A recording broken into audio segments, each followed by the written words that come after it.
I've been paying really close attention to how founders are building their email lists lately. The freebies they're putting out, the lead magnets they're using, what's sitting at the front door of their email ecosystems. And I got to tell you, there's something I keep seeing that I think is very worth talking about. We're building these email lists for us, the founder, not for the person that it's supposed to attract. And today I want to talk about why that matters, because it really matters.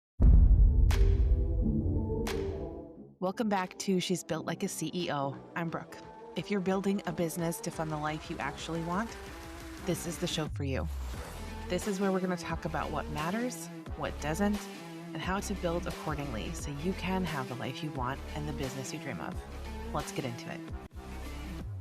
The reason that most of us talk about building an email list is it's honestly the right one. It's because it's an asset you own, right? Social media platforms are not something we can control, right? They could decide tomorrow that they're going to charge us to be on their platform. They could disappear entirely. They could change their algorithm and throttle your reach or whatever.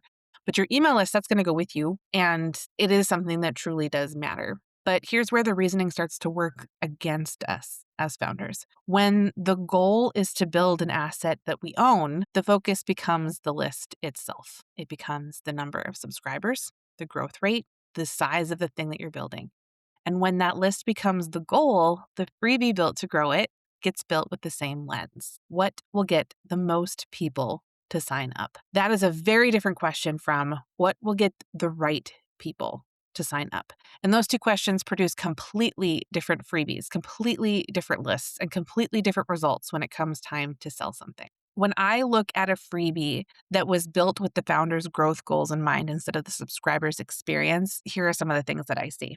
The topic is broad enough to appeal to a lot of people. It's designed to maximize signups, so it can't be too specific. It has to work for a wide audience, which means that it's often only loosely connected to what the founder is even selling, if it's connected at all. Then someone signs up for the freebie, they get it, they find it useful in a general way, and the email sequence that follows starts talking about something that maybe doesn't quite match that thing that they entered the email list for, the thing they came into the email for. And then an offer pops up, and that's completely different from the freebie that they signed up for. And the messaging has shifted. And the person who signed up for the thing that is now being sold something that wasn't what they were originally looking for when they raised their hand and said, I want that. So she's not going to buy. The founder looks at her conversion rate and wonders what's wrong with her emails or her offer. And then she starts tweaking things. When the real issue is sitting at the front of this whole thing, in the free thing that brought the wrong people into this to begin with. You see how this can be a problem, right? We start tweaking the wrong thing because we're focused on the wrong thing. It can get messy. And I see it constantly. And I've got to be really frank with you here. This is not about founders not caring about their subscribers because we care deeply about them. It's that the intention behind building the freebie was pointed at the list and the subscriber's experience was a secondary consideration if it was even a conscious goal at all. Because we're often not taught to look at something from the customer's experience. We are taught how to maximize our goals. I want to tell you about a client of mine who I can't remember the exact amount of emails she sent out during a single launch, but it was somewhere around the 70 mark. 70. From the day she started promoting until the day she closed the cart. She was not worried one bit about losing subscribers. She didn't lose sleep at all about it. She wasn't second guessing whether she was sending too many emails or whether people were going to get annoyed with her. She just sent them. Because she knew something most founders don't have confidence in yet. She knew the people on her list were there for a reason. She had been intentional from the beginning about how she built that list. From any free offer that she had, the audience she showed up in front of, the way she talked about what she did, all of it was pointed at one specific kind of person. Someone who was already looking for what she sold, what she had to offer. Someone who raised her hand because of something directly connected to who she was and what she had to offer. So when it was time for her to sell, she wasn't convincing strangers. She was convincing people who had already told her through the act of signing up for her list that they were interested. If they unsubscribed during her launch, she wasn't shaken by it at all because those people had answered her question for her. And the ones who stayed were exactly the ones she built the list for. That confidence, the kind that lets you send 70 emails without flinching over the course of a few weeks, that comes from the clarity at the front of your funnel, from knowing why every single person is there. So here's what I want you to think about today.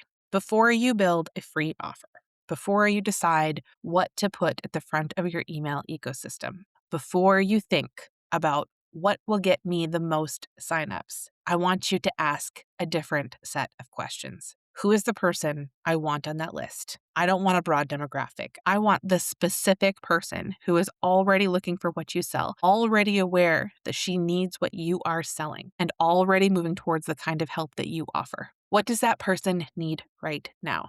She needs a genuine result or a meaningful move that will get her closer to one. So what can I offer that's going to solve something real for her? Not just because it looks good on paper or it looks professional. And most importantly, my friend, is what I'm offering her connected to what I'm going to sell her next? Not tangentially, but really directly. And does this freebie set up the offer, or does it pull her in a different direction entirely? When those three questions are answered well, honestly, there's more than three in there, but there's three main points. When those are answered really well, the free offer builds a list that is set up to convert. And when they're not, you end up with a growing list that has a flat conversion rate.